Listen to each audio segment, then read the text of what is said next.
Deus, vamos orar por essa vida que tanto tem nos abençoado, que através da vida dele o Senhor vem falar aos nossos corações. Os irmãos, erga as mãos sobre essa vida valorosa. Pai amado, obrigada, Deus, por esta noite que tu tem sido abençoado, Senhor Jesus, por ti, ó Pai. Continua falando através da vida do teu servo, Senhor Jesus. Eis aqui o teu servo, ó Pai. Usa, Senhor, esse vaso conforme a tua vontade e o teu querer, Pai. E obrigada pela vida dele. E que o Senhor capacite ele cada dia mais e mais. Em nome de Jesus. Amém. Graça e paz, meus irmãos. Amém. Amém. Aqui. E é isso, nós chegamos no final de mês, depois de uma longa jornada meditando a respeito do Deus que é por nós. Nós tivemos como proposta nesse mês de outubro, meditar nos 5 pilares da fé cristã, protestante. As 5 bases que foram redescobertas em 1517, justamente na data de hoje, 31 de outubro, ao qual Martim Lutero, ao fixar as 95 teses na Catedral de Wittenberg, ele foi como um símbolo de um retorno à essência do Evangelho, aquilo que nunca deveria ter se perdido. Nós meditamos sobre a Escritura como a base da nossa fé, nós meditamos sobre a importância e a essencialidade da própria fé como um instrumento que Deus concede para nós, a graça de Deus como essa realidade que Deus nos concede para poder agora estar com Ele. E no último domingo, meus irmãos, eu quero compartilhar algo com cada um de vocês. O pastor Nelson Pacheco esteve aqui e ele nos trouxe uma reflexão a respeito do somente Cristo. E por providência de Deus, o texto base dele era justamente o texto que eu havia escolhido para hoje.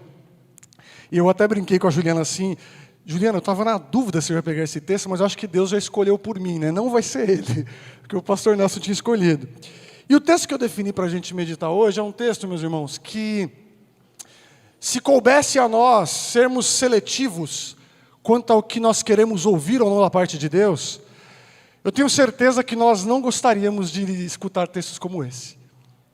Existem textos da Escritura que, assim como o próprio apóstolo João diz, eles são doce para nós na boca, mas muitas vezes bem amargo no estômago.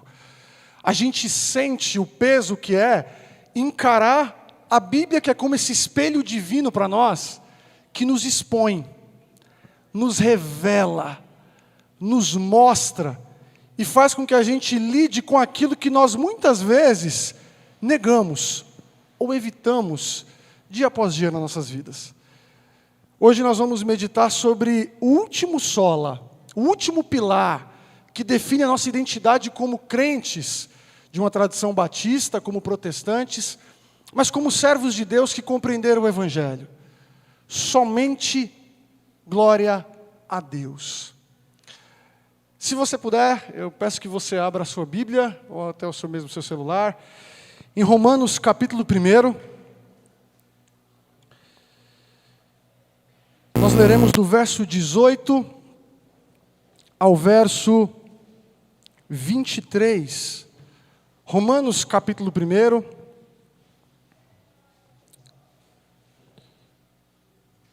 do verso 18 ao 23.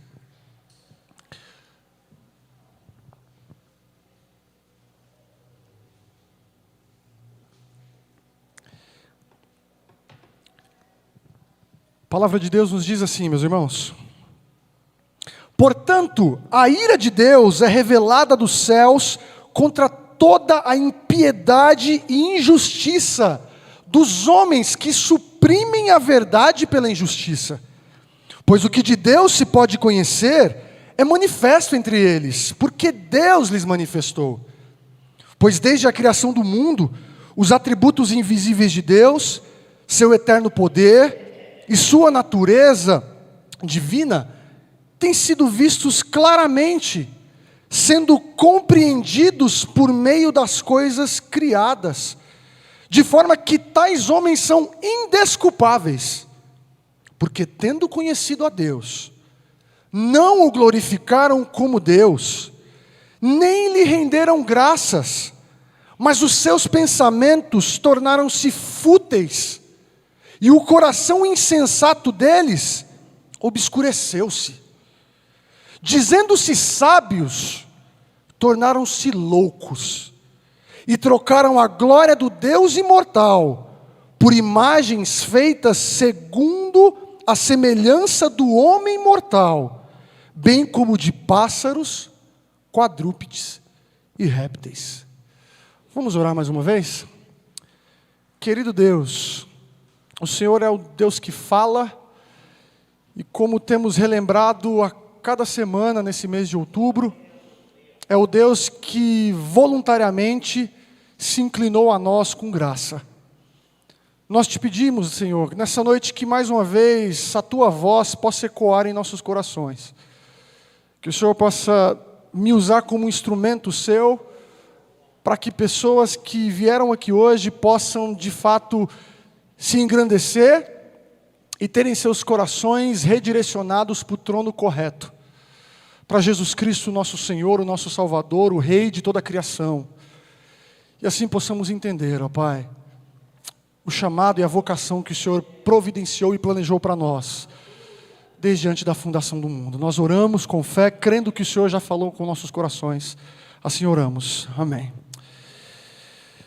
Como eu disse, meus irmãos, durante o mês de outubro nós pensamos a respeito dessas 5 verdades que podem ser definidas como pilares da fé cristã. Essas verdades, elas são essenciais para nós e juntas, harmonizadas, elas resumem o que é o Evangelho. Elas resumem para mim e para você, de fato, o que Deus providenciou como um conserto para o pecado de Gênesis 3 ali. O Deus que é por nós, Ele designou somente a Escritura, como nós vimos no primeiro domingo, como o único instrumento de autoridade, condução e de acesso a essa revelação especial da salvação. O Deus que é por nós, nos concede por dom somente a fé, como a única resposta que cabe a mim e a você, a um Deus que nos oferece salvação. A despeito de qualquer tipo de obra, de qualquer tipo de ação, de qualquer tipo de pagamento que eu e você talvez pensemos que seja necessário, o segundo pilar, somente a fé, nos mostra que o que Deus exige de nós são mãos vazias para receber a dádiva da salvação. O Deus que é por nós, Ele providenciou para nós somente a graça, para entendermos que seja a fé, seja a continuidade na fé, seja a garantia de que essa fé vai prevalecer, depende totalmente, exclusivamente dEle. É um favor imerecido ao qual não se limita apenas ao ato de nos tornarmos crentes, mas justamente a todo o poder que nós precisamos para sermos crentes. O Deus que é por nós, Ele providenciou para nós um mediador, para nos mostrar que somente Cristo é caminho, verdade e vida para o homem. Somente Jesus é a passagem de acesso ao caminho que a gente se perdeu por causa do pecado. Somente a Escritura, somente a fé, somente a graça, somente Cristo. Todo aquele que é salvo pela graça, mediante a fé em Jesus Cristo, ele vai ter como resultado final da sua vida o sola de hoje. Somente glória a Deus. A redenção projetada para nós, ela tem como objetivo final a glória de Deus. A salvação planejada por Deus antes da fundação do mundo tem como alvo final a glória de Deus. Nós fazemos missão não para aumentarmos em número somente, mas é porque à medida que a comunidade de Jesus se expande, a glória de Deus é mais ainda revelada sobre toda a história. Mas engana-se aquele que talvez esteja pensando que quando a gente pensa em glória de Deus, a gente se refere apenas às nossas programações semanais ou aos cultos dominicais, ou aos momentos que nós estamos aqui cantando canções como fizemos agora, orando e etc., fazendo as práticas litúrgicas que fazem parte da nossa experiência como crentes aqui. Um pastor que eu gosto muito, norte-americano, chamado John Piper, ele é muito conhecido pela ênfase que ele dá em todos os seus livros, independente se seja um livro sobre casamento, sobre a salvação diretamente, sobre a Bíblia, ele vai sempre enfatizar a centralidade da glória de Deus. E eu quero compartilhar com os irmãos uma frase muito interessante que nos ajuda a entender um pouquinho o que a glória representa para nós. E o John Piper diz assim: Deus, Ele é glorificado em nós quando estamos satisfeitos nele. A glória que nós oferecemos a Deus é algo que tem a sua intencionalidade à medida que a gente se satisfaz no Senhor. Porque quanto mais assim a gente se esbalda de Deus, lembra do profeta Jeremias em Lamentações? O Senhor é minha porção.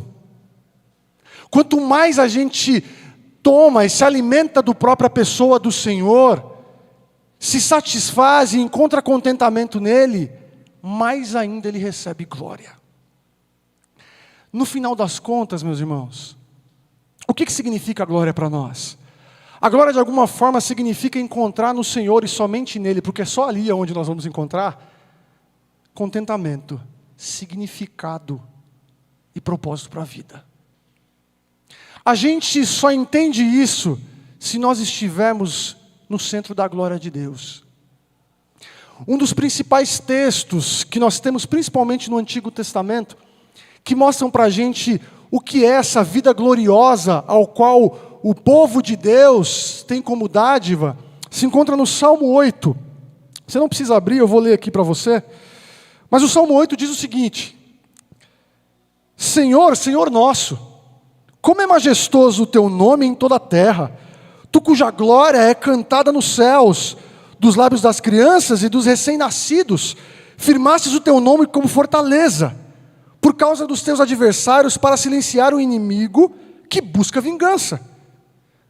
Quando contemplo os teus céus, obra dos teus dedos, a lua e as estrelas que ali firmaste, pergunto: quem é o homem para que lhe te importes? E o filho do homem para que com ele te preocupes? Tu o fizeste um pouco menor do que os seres celestiais, e o coroaste de glória e honra. Tu o fizeste dominar sobre as obras das tuas mãos, sob os seus pés, tudo puseste, todos os rebanhos e manadas, e até os animais selvagens, e as aves do céu, os peixes do mar, e tudo que percorre as veredas dos mares. Senhor, Senhor nosso, como é majestoso o teu nome em toda a terra. O salmista tem uma consciência de que o plano de Deus não foi frustrado pelo pecado em Gênesis 3. Mas aquilo que Deus projetou para que o ser humano fosse a sua imagem e semelhança, e sendo sua imagem e semelhança, permeasse esse mundo de glória, sendo uma espécie de espelho do próprio Deus, é justamente aquilo que o Senhor, ao se virar para a mulher, dizendo: da descendência da mulher virá aquele que pisará a cabeça da serpente. É justamente a garantia de que Deus irá restaurar tudo isso. Talvez você esteja se perguntando agora, mas o que tudo isso tem a ver com o texto de Romanos, capítulo 1, com esses versos tão pesados que nós lemos no início, e essa ideia de que a glória é algo que faz parte da identidade do povo de Deus, da identidade do ser humano criado à imagem e semelhança do Senhor. Eu queria que vocês prestassem muita atenção. No capítulo 3, verso 23, se você puder ver de Romanos, Paulo vai trazer para nós a mesma temática que ele iniciou no capítulo 1. Ele vai dizer que todos pecaram e estão o quê?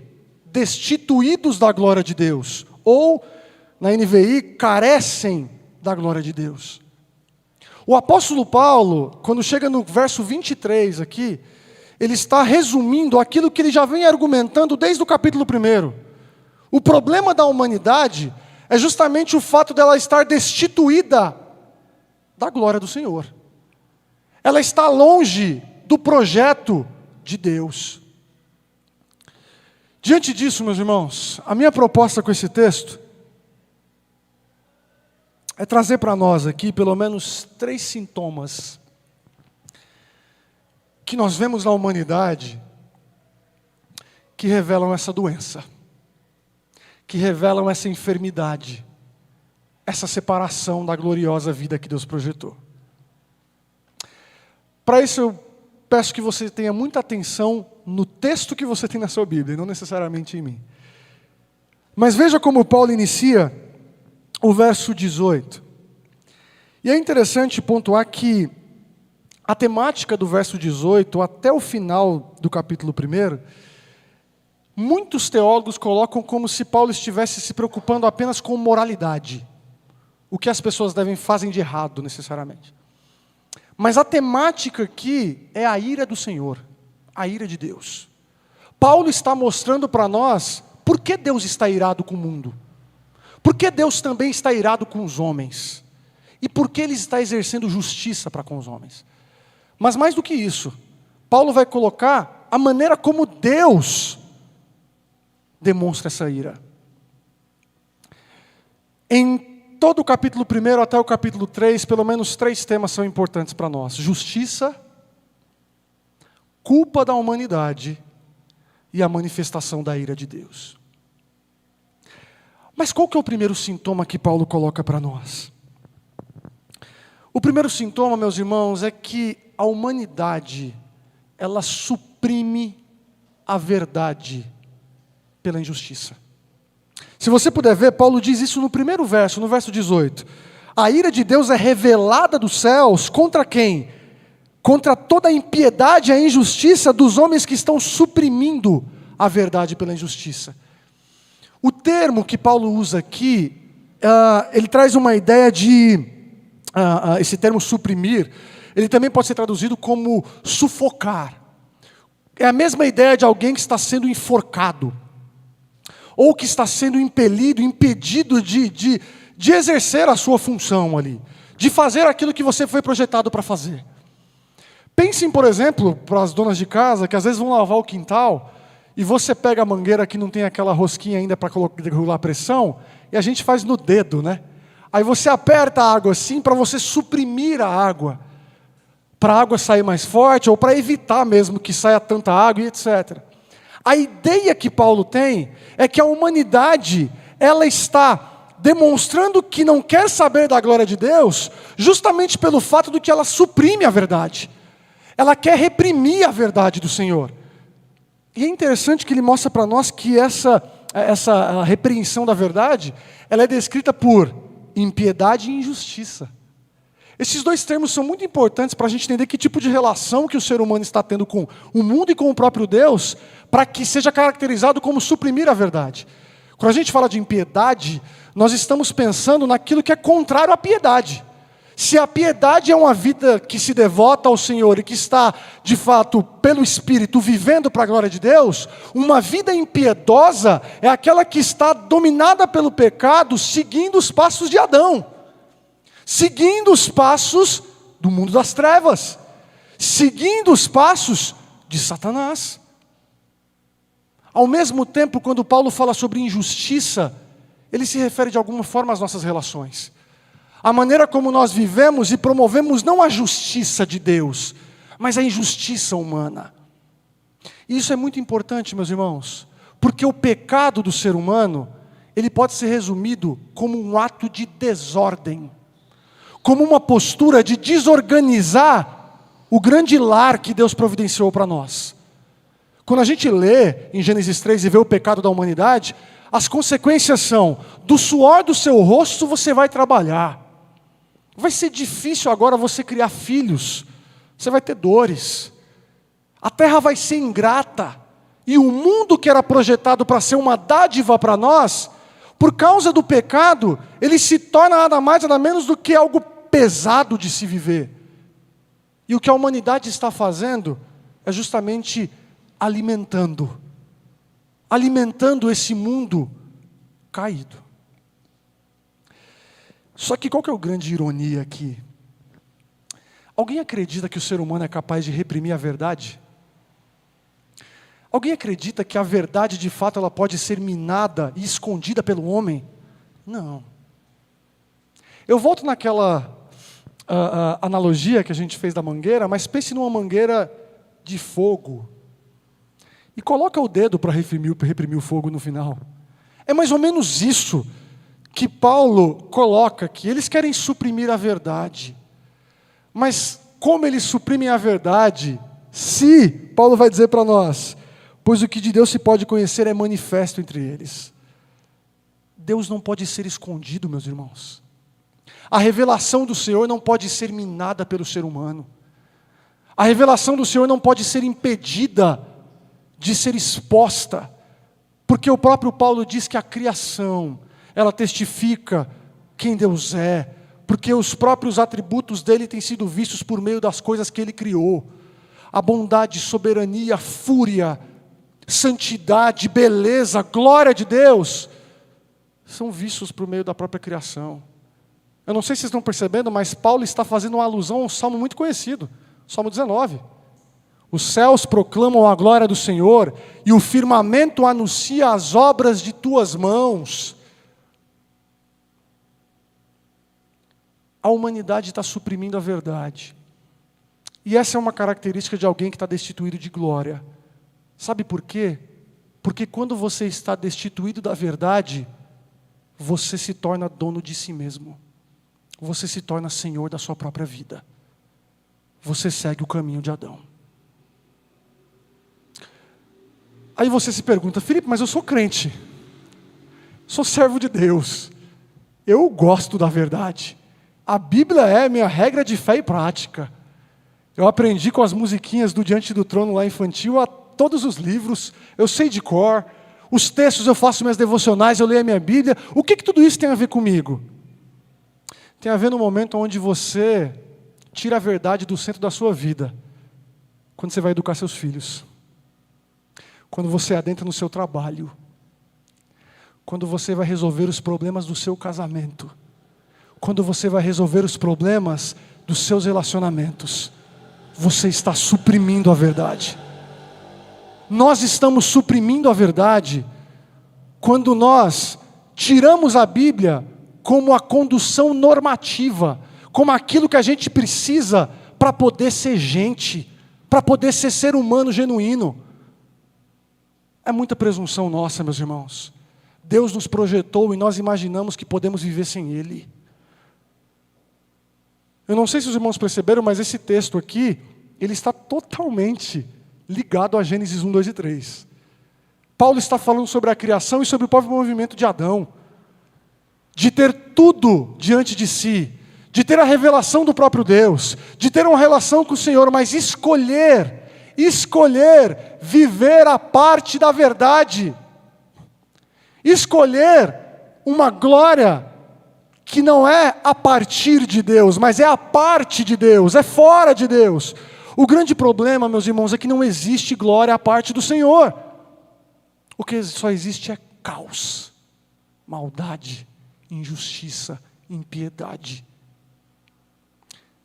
Deus está irado com a humanidade, porque a humanidade suprime a verdade pela injustiça. É interessante, né? Não suprime a verdade pela mentira. A mentira é uma consequência de uma vida que está fora de ordem. Uma vida que não é justa, mas uma vida que é injusta. E que vive agora ao seu bel prazer. Mas aí nós temos uma segunda marca aqui, um segundo sintoma. E que sintoma que é esse? Se num primeiro momento a humanidade demonstra que é culpada, a ira de Deus está sobre ela, porque ela suprime a verdade pela injustiça, A segunda coisa é que ela não corresponde a Deus, conforme Ele é. Ela suprime a verdade, e se ela suprime a verdade, ela tem que de alguma forma silenciar o Senhor. Porque se ela não silenciar o Senhor, vai ser duro viver a vida com alguém nos pressionando. Olha o que Paulo diz no texto. Verso 20, pois desde a criação do mundo, os atributos invisíveis, quem Deus é, o próprio Criador, Ele está se revelando, seu poder, a sua natureza, estão sendo vistos, embaçado, de maneira complicada? Não, claramente. Sendo compreendidos por meio das coisas criadas, de forma que tais homens são indesculpáveis. Só que ele diz, porque tendo conhecido a Deus, os homens não fizeram o quê? Não glorificaram como Deus, e nem lhe renderam graças.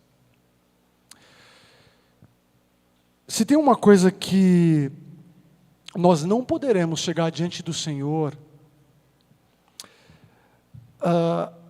no dia do juízo, é alegando que nós somos ignorantes.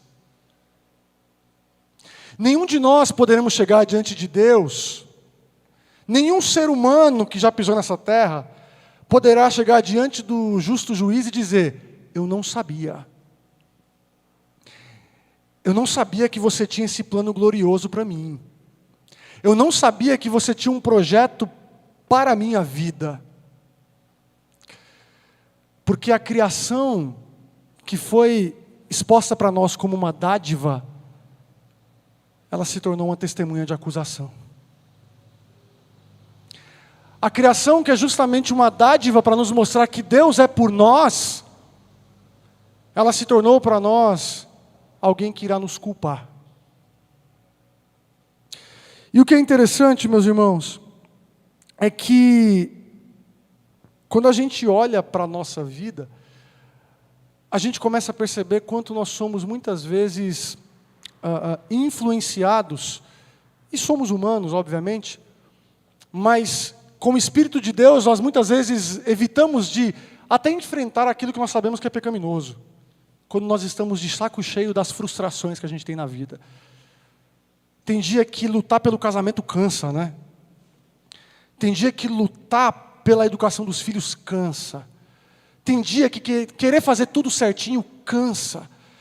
Tem vezes que querer viver uma vida como um crente cansa. E sabe o que a gente perde? A sensibilidade de fé. A gente fica insensível para aquilo que Deus está fazendo, apesar dos pesares. A gente não consegue mais ver graça no meio da dor. A gente não consegue mais ver graça no meio do caos. A gente só consegue ver tragédia. E sabe o que é isso? É porque a verdade está sendo suprimida. E quem está conduzindo nossos próprios passos somos nós mesmos. Nós não estamos contemplando a criação para sempre nos lembrarmos quem nós somos. A ideia que Paulo tem, pelo menos indireta, é de que eu e você precisamos a cada dia olhar para o mundo e enxergar Deus. Olhar para as coisas à nossa volta e ver cada uma delas gritando como um megafone que Deus é digno de glória. As nossas frustrações, elas não podem nos parar. Porque se elas nos param, isso aponta justamente para a grande expectativa que nós colocamos para as coisas da criação. Sendo que a nossa satisfação, contentamento, significado e propósito só podem vir do Senhor. Quando você coloca que a sua esperança, felicidade, alegria estão na sua família, a parte de Deus, você vai chorar. Quando você faz isso com a educação dos seus filhos, quando você faz isso com o seu trabalho, quando você faz com tudo que é da criação e deposita um peso e coloca essas coisas como um valor supremo à parte de Deus, você vai se decepcionar sim. Porque a criação, ela foi justamente providenciada para nós, para que à medida que nos frustremos no mundo caído, nós pudéssemos nos voltar para Deus e nos lembrarmos que Ele é por nós. E se Deus é por nós, meus irmãos, o apóstolo Paulo vai dizer em Romanos 8, nada há de ser contra nós. A vida gloriosa que Deus projetou para nós, ela de fato é uma vida que é sensível à beleza que Deus demonstra por meio da sua criação. Nós precisamos olhar para esse mundo caído a partir das lentes de Jesus, porque Ele é aquele que está colocando a casa em ordem. Jesus Cristo está pegando esse mundo de injustiça, e à medida que Ele cada vez mais resgata alguém perdido, alguém despido de glória, alguém destituído, alguém que está carecendo de glória, Ele começa a colocar em ordem o mundo que o Pai dele projetou, o mundo que o nosso Deus Trino projetou. Nós precisamos da glória de Deus, meus irmãos. Sabe por quê? E eu vou para nosso terceiro sintoma aqui. Porque se nós não formos para o Senhor, nós vamos para outro Deus. Se um primeiro sintoma é suprimir a verdade, se um segundo sintoma é não corresponder a Deus, não responder a Ele em glorificação e gratidão por como Ele se apresenta para nós, a terceira coisa é que nós vamos fabricar altares de ídolos para nossas vidas. Olha o que o apóstolo Paulo diz, a partir do verso 21, porque tendo conhecido a Deus, não o glorificaram como Deus, nem lhe renderam graças, mas os seus pensamentos tornaram-se fúteis e o coração insensato deles obscureceu-se. Dizendo-se sábios, tornaram-se loucos e trocaram a glória do Deus imortal por imagens feitas segundo a semelhança do homem mortal, bem como de pássaros, quadrúpedes e répteis. Sabe por que Paulo está dizendo isso? Muitos teólogos usam uma expressão que parece difícil, mas eu vou explicar para os irmãos. Os seres humanos são seres litúrgicos. O que isso significa? Significa que você, querendo ou não, você é um ser que presta culto. Todo ser humano presta culto. Não existe nenhum tipo de pessoa que não tenha um exercício de adoração a alguém ou a algo. Um teólogo que eu gosto bastante, num livro dele intitulado Você se torna aquilo que adora, ele vai dizer o seguinte, que o ser humano ele é um reprodutor de imagem. Por quê? Porque nós fomos criados à imagem e semelhança de Deus, para sermos espelho do Senhor. Isso faz parte da nossa essência, de quem nós somos. Só que o fato do ser humano ser um reprodutor de imagem, vai implicar no quê? Se ele não reproduz a imagem de Deus, se ele não reflete a imagem do Senhor, ele vai refletir a imagem toda e qualquer coisa que há nessa criação. Ele vai refletir as imagens dos ídolos. Sabe aquela pessoa que é desesperada com dinheiro? Se ela passar a amar o dinheiro, ela vai passar a confiar no dinheiro. Ela vai passar a obedecer o dinheiro. Ela vai passar a fazer tudo por dinheiro. E a vida dela será uma vida que vai ser justamente um espelho de dinheiro. Os ídolos são terríveis, meus irmãos. Sabe por quê? Porque um ídolo, ele é reflexo de suprimir a verdade. E aí, eu acho que no ápice do texto que nós lemos aqui, a gente consegue perceber como é que a glória e o culto a Deus e a adoração a Deus está totalmente relacionada com tudo isso que a gente está falando. Porque a adoração genuína, a adoração verdadeira depende de conhecimento verdadeiro. Depende de teologia verdadeira. Quando a gente fala de teologia, a gente não fala de mero conhecimento humano. Quando a gente fala de boa teologia, a gente fala daquilo que Deus capacita homens e capacitou e vem capacitando e capacitará durante a história para serem de fato pessoas que preservem a sã doutrina como um fundamento para nossas vidas. Sabe por que os nossos filhos, quando completam 18 anos, se afastam dos caminhos do Senhor e vão para tudo que a gente pensar nesse mundo? É porque eles não têm fundamento. Sabe por que os nossos jovens, sabe por que adultos e muitas vezes pessoas que acham que a vida cristã é meramente aliviar a consciência por chegar num domingo ali, prestar um culto a Deus por cantar alguns louvores, abrir a sua Bíblia e voltar para sua casa como se você apertasse o interruptor e agora a glória de Deus não me importa mais. É isso que tem adoecido nossas comunidades. É isso que tem adoecido muitas pessoas que estão destituídas da glória de Deus, mas pensam que estão no centro da vontade e da glória do Senhor, mas não estão. Porque estão de joelhos a altares. Se dobraram a Baal, se dobraram a Babilônia, se dobraram a Mamon, se dobraram aos deuses, que são especialistas em prometerem o que não podem dar. Mas sabe o que é mais terrível de tudo isso, meus irmãos?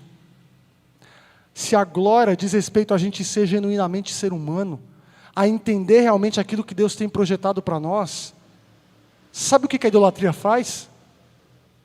A idolatria te torna insensato. A idolatria, ela tira você da sua sanidade. Olha o que o apóstolo Paulo diz no verso 21. Eles trocam a glória eles não glorificaram a Deus nem renderam graças, mas aconteceu o quê?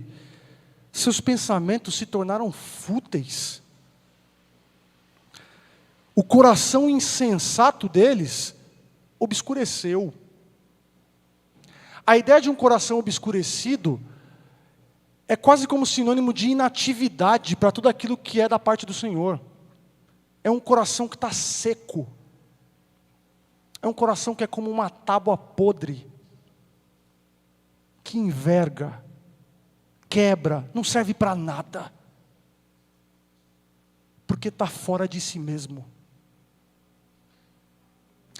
A parábola do pai que tinha 2 filhos, que fala sobre o filho pródigo, o filho mais novo, é muito interessante. Porque ele sai de casa, vai esbanjar, vai querer viver uma vida à parte do pai. E aí, Lucas vai e diz o seguinte: caindo em si, o jovem se lembrou, meu Deus do céu, eu tenho que voltar para casa. A ideia de cair em si é justamente ter esse coração agora com desfibrilador, é isso aí, vocês entenderam?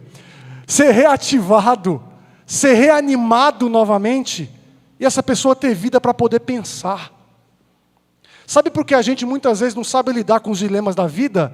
É porque a gente está longe de Deus, velho. Sabe por que a gente não consegue lidar com as crises que a gente tem para viver a vida como crente? É porque a gente está longe de Deus. Eu tenho uma frase para mim, vocês não precisam concordar, mas eu tenho o seguinte diagnóstico. Se um cristão falta 1, 2, 3 domingos na igreja, ele não sente falta nenhuma, você está distante de Deus. Não há outra justificativa. Se você fica 3 domingos, 2, sem vir numa comunidade, sem cultuar a Deus, e você não sente nada, você está longe do Senhor. Sabe por quê, meus irmãos? Nós precisamos da glória de Deus para manter de pé. Vitalidade só existe no Senhor, porque Ele é o caminho, a verdade e a vida. Porque a gente só encontra vida, só encontra ar espiritual para os nossos pulmões de fé, somente no Senhor. O grande problema é que a idolatria, ela nos ilude, né? Ela faz com que a gente pense que é mais fácil ir por caminhos que o nosso coração aponta, do que muitas vezes viver o penoso trabalho que é justamente a vida cristã. Eu não sei se vocês perceberam, mas o apóstolo Paulo quer que a gente entenda que adoração tem tudo a ver com retidão. Tem tudo a ver com piedade. Tem tudo a ver com vida de fidelidade a Deus. A humanidade está doente, meus irmãos. E talvez muitos de nós estamos flertando com esse vírus. Estamos suprimindo a verdade e tirando ela de cena, do centro das nossas casas.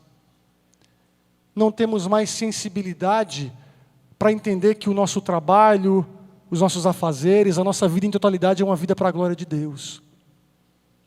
E estamos acumulando ídolos. Deus está irado. A gente muitas vezes, eu vou caminhando para o final, a gente muitas vezes fala da fidelidade de Deus como algo que só aponta para o seu amor. A gente muitas vezes fala que Deus é fiel, e isso só diz respeito ao fato das coisas que Ele vai trazer de bom para mim. Mas o fato de Deus ser fiel aponta justamente para o justo juízo dele. Deus é fiel ao que ele planejou. Deus é fiel a justamente aquilo que ele orquestrou como uma realidade para a gente viver. O ímpio vai perecer. O próprio Jesus Cristo coloca no capítulo 3 do Evangelho de João: aquele que crê em Jesus tem a vida eterna, que crê nele tem a vida eterna, mas aquele que não crê, a ira de Deus permanece sobre ele. E o tempo que Paulo coloca aqui, no verso 18, é de que a ira não é algo que aconteceu, não é algo que meramente aponta para o juízo final, mas é algo que nesse momento, nesse instante está acontecendo. A ira de Deus, ela se manifesta na humanidade. A ira de Deus é uma resposta natural de um Deus que é santo. E quando nós falamos que Deus é santo, isso aponta a dizer que Deus é outro. Outro porque Ele é diferente daquilo que Ele criou. E a resposta de um Deus santo à maldade será a ira dele. Deus está irado com a maldade do mundo, meus irmãos. Deus está irado com pessoas que estão vivendo para si mesmos. Deus está irado com pessoas que estão destituídas da sua glória. Deus está irado com pessoas que não têm consciência de que tudo o que fazemos deve, não é uma escolha, deve ser para a glória de Deus. Os nossos pecados, eles devem ser tropeções. Eles não podem ser piscinas de lama, ao qual nós mergulhamos como porcos muitas vezes, para nos esbaldarmos, achando que isso não afeta o Senhor. Meus irmãos, esse texto foi muito duro comigo essa semana. E lendo ele, eu me senti de fato muito exposto por como nós, muitas vezes, somos negligentes a uma vida que renda somente glória a Deus. A gente não pode reduzir o culto ao Criador a cantar por 20 minutos no domingo. A gente não pode reduzir a glória de Deus a palavras que nós levantamos aqui, que têm seu valor, têm seu espaço, que com certeza são verdadeiras se são feitas com fé, mas que não têm em si espaço para justamente guardar a glória que Deus, só Ele é digno. Só que a idolatria nos cega. Uma vida destituída do Senhor, ela nos torna pessoas ignorantes. Ela nos torna pessoas iludidas. Porque Paulo diz no verso 22 que eles, se dizendo sábios, eles se tornam loucos. É por isso que o resultado que ele diz em 3:23 é que todo mundo carece da glória de Deus. Todos nós somos culpados diante do Senhor. Talvez eu poderia terminar esse sermão e dizer para vocês assim: vão para casa, não suprimam a verdade, vão para casa, contemplem o Senhor, vão para casa e não fabriquem ídolos. Só que se eu digo isso para vocês, eu estou sentenciando a derrota de vocês nessa semana. Porque não há vitória sobre a morte, sobre o pecado, se não houver alguém que faça isso por nós de modo pleno e perfeito. É por isso que a gente precisa de Jesus. É por isso que Ele é o nosso segundo Adão. É por isso que Ele é aquele ao qual a glória do Pai se manifestou. É por isso que Ele é aquele ao qual viveu gloriosamente como o justo, como aquele que viveu como um servo, que voluntariamente se entregou por nós, como um substituto, ao qual a glória de Deus de modo mais terrível foi manifesta por meio do seu sangue. O verso 17 é o verso que antecede o que nós lemos. E ele é um verso um tanto quanto central para a carta aos Romanos. Se você puder ver comigo, do verso 16, para ficar um pouco mais claro: eu não me envergonho do Evangelho, porque o Evangelho ele é o poder de Deus para a salvação de todo aquele que crê, primeiro do judeu, depois do grego. Porque no Evangelho é revelada a justiça de Deus. Uma justiça que do princípio ao fim é pela fé, como está escrito: o justo viverá pela fé. Em seguida a NVI coloca, portanto, mas a melhor maneira, e se você se sentir à vontade e quiser escrever aí na sua Bíblia, a melhor maneira de ler esse portanto não é portanto, mas uma tradução possível é por quê. A ideia de Paulo é que a justiça de Deus é revelada dos céus também. Ele diz que a justiça de Deus é revelada dos céus e a ira de Deus é revelada dos céus. A justiça faz parte desse plano de redenção. A ira de Deus faz parte desse plano de redenção. O Evangelho de Deus embarca em si mesmo ira, juízo. Se você talvez está ancorado achando que não, tudo bem, essa vida gloriosa que você está falando aí, lá na frente, lá Deus vai perdoar no final. Fica tranquilo que Deus vai perdoar. Você não viu lá, o ladrão da cruz lá foi perdoado no último suspiro da vida dele, então está tudo certo. O que você não pode se esquecer é que tinham 2 ladrões, né? Um foi perdoado, o outro não. Se a gente ficar adiando um recomeço glorioso de uma vida que Deus projetou para nós, nós estaremos nada mais nada menos do que nos afundando na lama. Na lama do pecado, da impiedade, da injustiça, da idolatria, da ignorância, da insensatez, da futilidade, de tudo aquilo que está desgraçando as nossas vidas, meus irmãos. Não é à toa que Deus providenciou para nós um propósito maior, que é nos tornar semelhantes a Jesus. E eu queria terminar com o verso 1 do capítulo 12 de Romanos. Se você puder ir lá na frente. As misericórdias do Senhor, elas nos libertam da idolatria.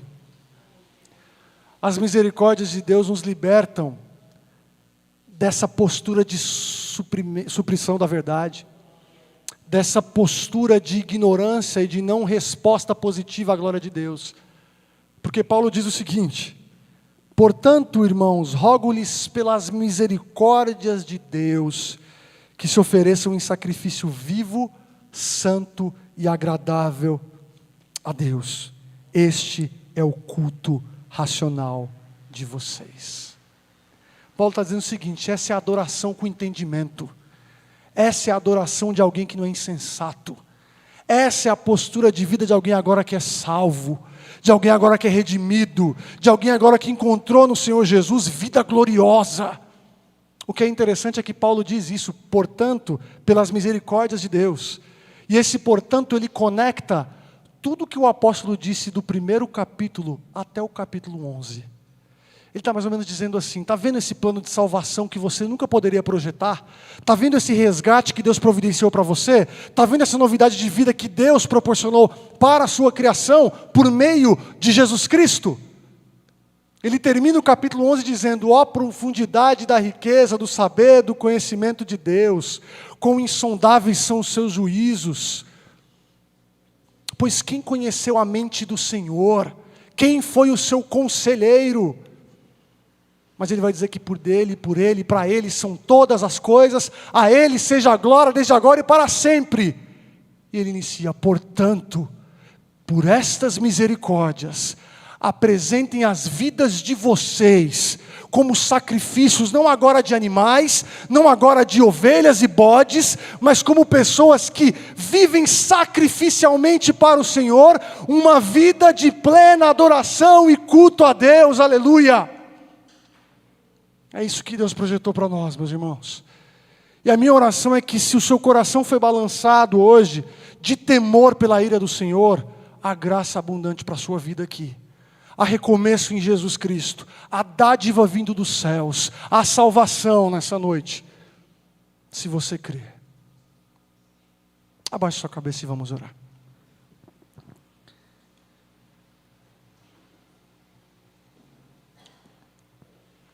Santo Deus, obrigado, meu Pai, pela Tua imensa graça e pelo Teu favor para conosco. O Senhor, misericórdia e graça são coisas que o Senhor é especialista em derramar sobre nós de modo abundante. O Senhor é aquele que não viu nada em nós que pudesse motivá-lo, a não ser a Tua fidelidade, a não ser o Teu amor, a não ser aquilo que o Senhor é em essência. Um Deus de favor.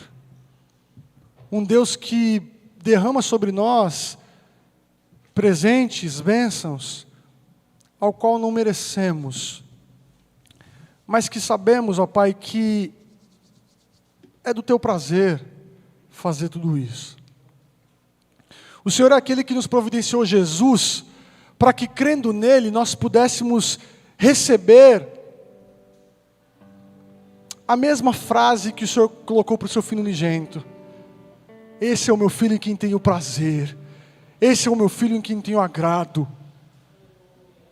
Pai, agrada-te de nossas vidas. Nos torne pessoas que vivem para a Tua glória somente. Nos torne pessoas que respondem ao Senhor com uma vida diante do Senhor a todo momento. Nos leve, nos impulsione a vivermos como nova criatura. Como pessoas que agora vivem, não porque precisam aliviar sua consciência, pelo contrário, mas como uma resposta de gratidão e de glorificação à sua revelação. Nos ajude a enxergar a vida pelos olhos de Jesus e perceber que o Deus que está irado é um Deus que também, de modo amoroso, por meio do Filho unigênito, está ordenando toda a sua criação e nos promete que no final de tudo, a Jerusalém descerá do céu e habitará entre os homens, e um novo mundo sem pecado, um novo mundo totalmente permeado pela glória, assim como as águas, ó Pai, estão sobre todos esses mares à volta aí na nossa terra. Seja a Tua gloriosa presença em nós. Alimenta a nossa vida hoje, para não estarmos aqui meramente, ó Pai, sendo alimentados por coisas que perecem, mas leva o nosso coração a encontrar contentamento, significado e propósito somente no Senhor. O Senhor é o grande Rei, o nosso Salvador, e a Ti, ó Pai, seja rendida toda a glória, desde agora e para todo sempre. Amém.